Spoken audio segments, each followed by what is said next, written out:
વડોદરા જિલ્લાના નંદેસરી ગામના ખેડૂતો પોતાની જમીનને લઈને જિલ્લા કલેક્ટર કચેરીએ પહોંચ્યા હતા।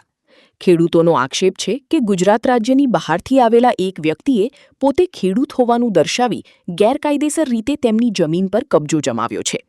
સમગ્ર મામલે કાર્યવાહી અને જમીન પરત અપાવવાની માંગ સાથે ખેડૂતો દ્વારા આવેદનપત્ર આપવામાં આવ્યું છે। વડોદરા તાલુકાના નંદેસરી ગામના ખેડૂતો જિલ્લા કલેક્ટરને આવેદનપત્ર આપવા પહોંચ્યા હતા। ખેડૂતોનો આક્ષેપ છે કે કૈલાશભાઈ ખીંચી નામના વ્યક્તિએ પોતે ખેડૂત હોવાનું રજૂ કરીને ગેરકાયદેસર રીતે તેમની ખેતીની જમીન પર કબજો જમાવ્યો છે। ખેડૂતોના જણાવ્યા મુજબ આરોપી મૂળ ગુજરાત રાજ્યની બહારના હોવા છતાં ખેડૂત તરીકે ઓળખ આપી જમીનના વ્યવહારો કર્યા હોવાના આક્ષેપ કરવામાં આવ્યા છે। આ સમગ્ર ઘટનામાં ખેડૂતો સાથે છેતરપિંડી થઈ હોવાનું પણ તેઓએ રજૂઆતમાં જણાવ્યું છે।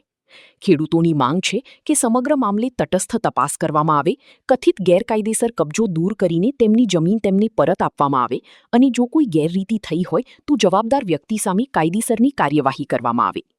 જિલ્લા કલેક્ટરને આપવામાં આવેલા આવેદનપત્રમાં ખેડૂતો દ્વારા તંત્રની વહેલી તકે યોગ્ય પગલાં ભરવાની અપીલ કરવામાં આવી છે। વડોદરા તાલુકાના નંદેસરી ગામની સર્વે નંબર 237 નંબરની જમીન, જે જમીન ત્યાંના મૂળ સ્થાનિક ખેડૂતોની હતી, એ સ્થાનિક ખેડૂતોને ભરમાઈને હું પોતે ખેડૂત છું એવી વાત કરીને કૈલાશભાઈ ખીંચી નામના ગુજરાત રાજ્ય બહારના જે પોતે ખેડૂત નથી, ગેરકાયદેસર રીતે બોગસ ખેડૂત બનેલા છે, એ વ્યક્તિ દ્વારા આ જમીન ખરીદવામાં આવી। ત્યાર પછી તમામ ખેડૂતોને ખબર પડી કે આ વ્યક્તિ પોતે બોગસ ખેડૂત છે અને પોતે ખેડૂત ખાતેદાર નથી। અને વિશેષમાં આપને જણાવતા કે ભૂતકાળમાં આ કૈલાશભાઈ ખીંચીની જમીનો અનેક તાલુકામાં હતી, તેમાં એક જગ્યાએ કલેક્ટર સાહેબનો પોતે ઓર્ડર છે કે આ વ્યક્તિ ખેડૂત નથી, આનું નામ કાઢી નાખવું અને એ જમીન પરત ખેડૂતોના નામ પર થઈ હતી।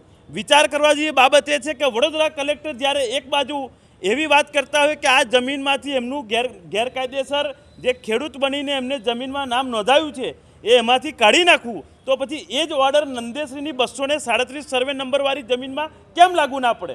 આજે કલેક્ટર સાહેબને રજૂઆત કરવા માટે આવ્યા છીએ કે કૈલાશભાઈ ખીંચી જેવા ગેરકાયદેસર ખેડૂત બનેલા બોગસ ખેડૂતે જે નંદેસરીમાં સ્થાનિક ખેડૂતોની જમીન લીધી છે, ગેરકાયદેસર રીતે લીધી છે, એ જમીન એમને પરત પાછી આપવામાં આવે, તેમજ આ બોગસ ખેડૂત પર કાયદેસરની કાર્યવાહી કરવામાં આવે। જે તે સમય પર જે પણ રજિસ્ટ્રારે આ ખેડૂતની આ ખેતીની દસ્તાવેજની નોંધણી કરી હોય એ પણ અધિકારી એની જોડે મળેલો હતો, એટલા માટે એની પર પણ કાર્યવાહી કરવામાં આવે।